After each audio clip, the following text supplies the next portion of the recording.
Hello again from my front porch. I am here with Shaimaa Aly.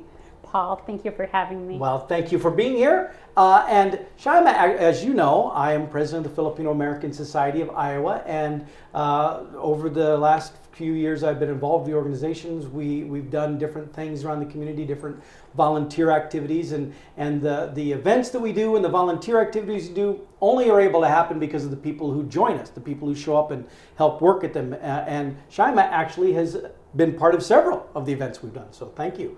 Well, thank you so much for what FAST is doing in the community and all the great volunteering events that you guys do. Well, that's great. Okay, well, we're done. No. That's not the reason we're here. The reason we're here is because Shaimaa is running for office. Now, when I say running for office, a lot of people instinctively go, oh, is she running for senator?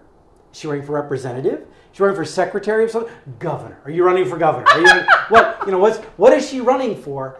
And she's not running for any of those things. See, on the ballot, when you go in and vote and you look at the ballot, there are those really, sexy jobs. Everybody knows those titles. But then there's these other roles on the ballot. There's like conservation board and all these other different things. And people just sort of, they just write, they just sign, vote for whatever. And a lot of people don't really pay attention to those other type of roles. Well, Shaimaa does pay attention to those other type of roles. In fact, she is running for Broadlawns Board of Trustee. And Broadlawns is a hospital here in the Des Moines area.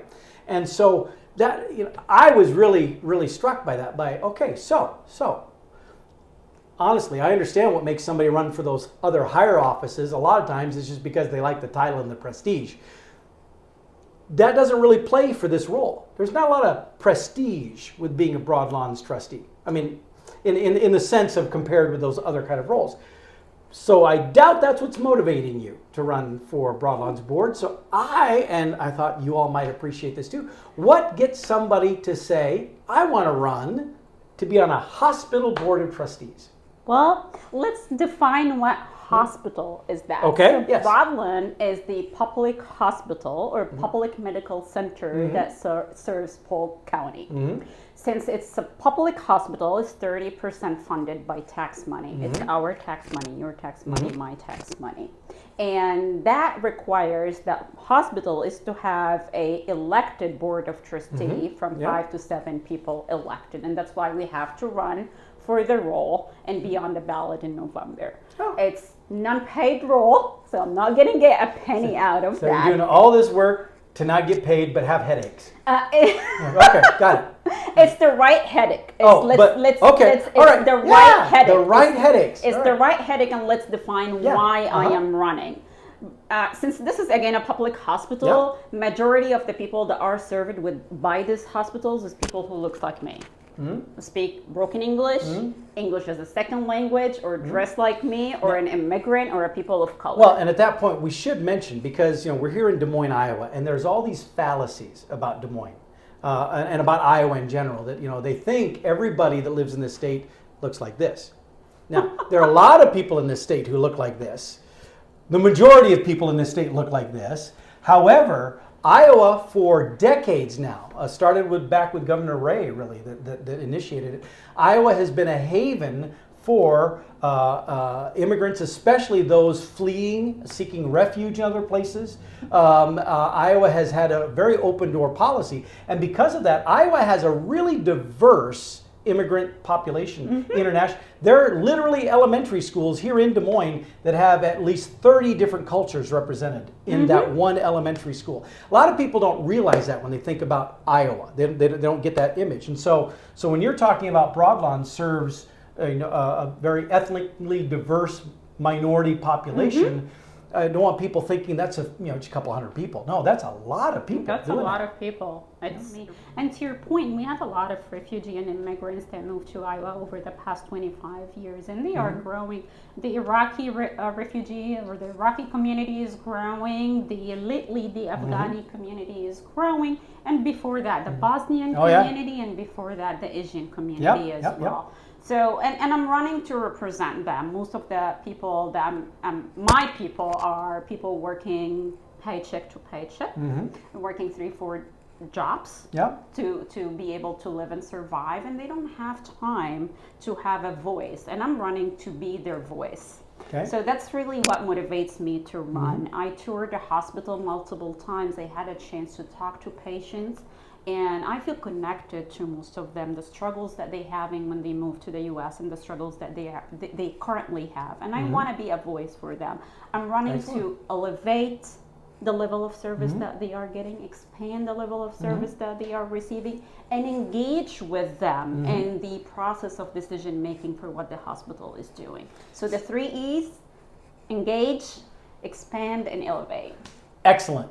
And in fact, I believe you have campaign T-shirts that have that written on the back. Yes, Yeah. that's So absolutely if you correct. like those phrases, you can get her campaign T-shirt, and it'll have that right on the back of her shirt. What sort of things are you really passionate about?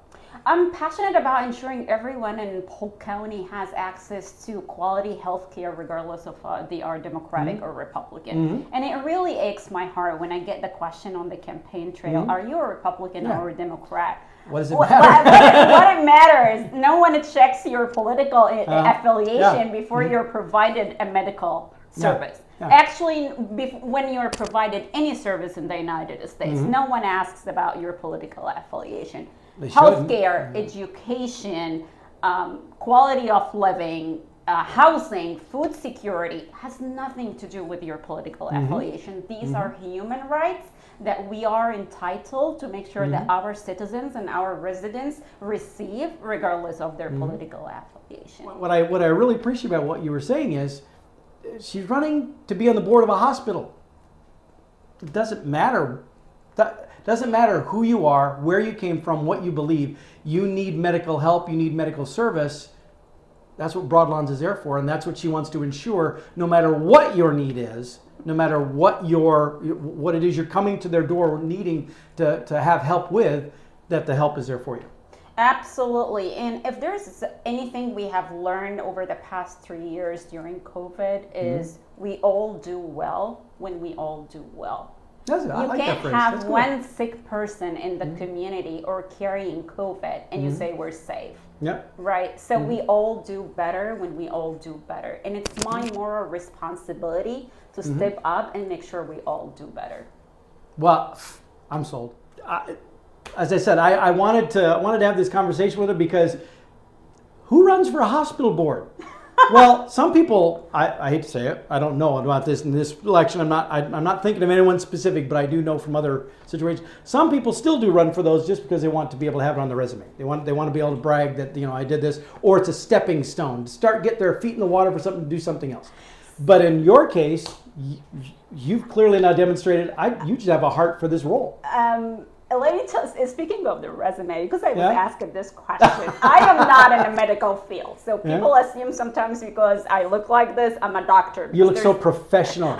You look so smart.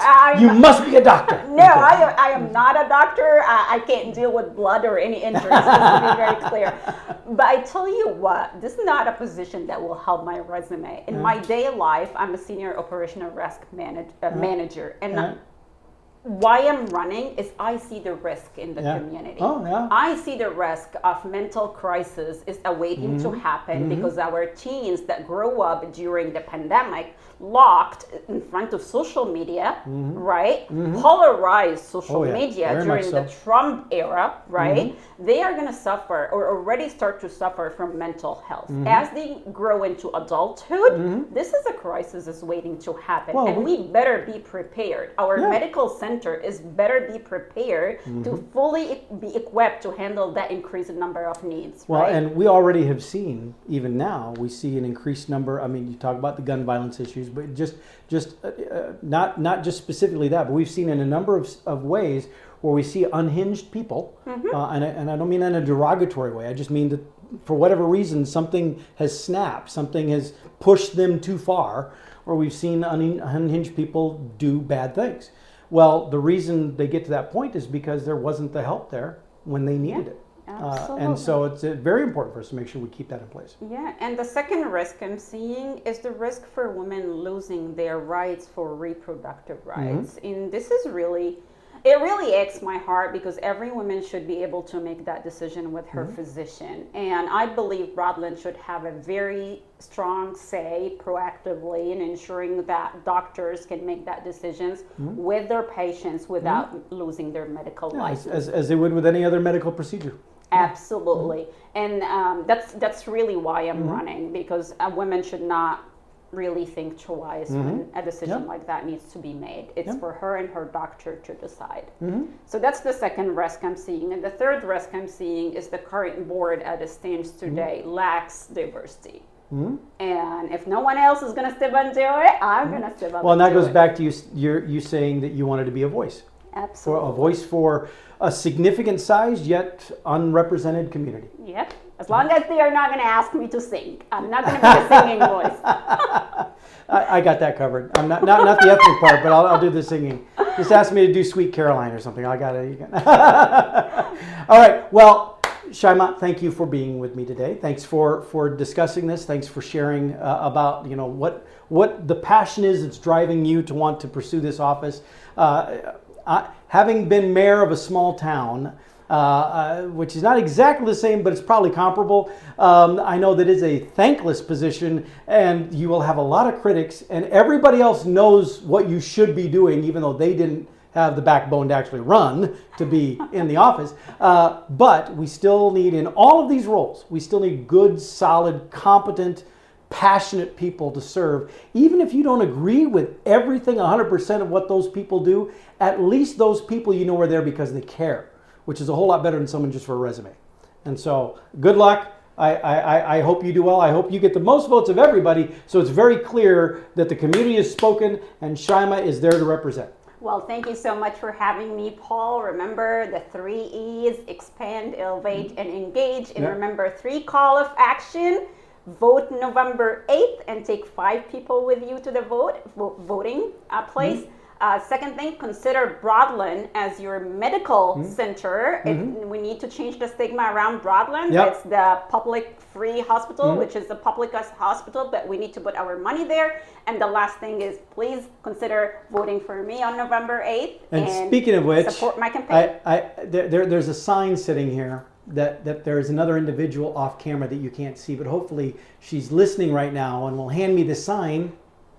It's my amazing campaign manager, Lucida Donna Thompson. I'm showing you this sign because Shaimaa's name is not Smith like me. It's not Paul Smith like me. It's a different name for us Iowans. And so I want you to see her name. And notice her sign even tells you, it has pronunciation on it. That's really thoughtful. but so I thought I gotta make sure that I show you her name so there's no confusion about how you spell her name. That you make sure you're voting. I don't think there's going to be a lot of other Shaimaas on the ballot, but just to make sure that you get the right one. All right. Thank you. Thank you very much. It's been a pleasure having you here. And with that, I'll see y'all next time from my front porch.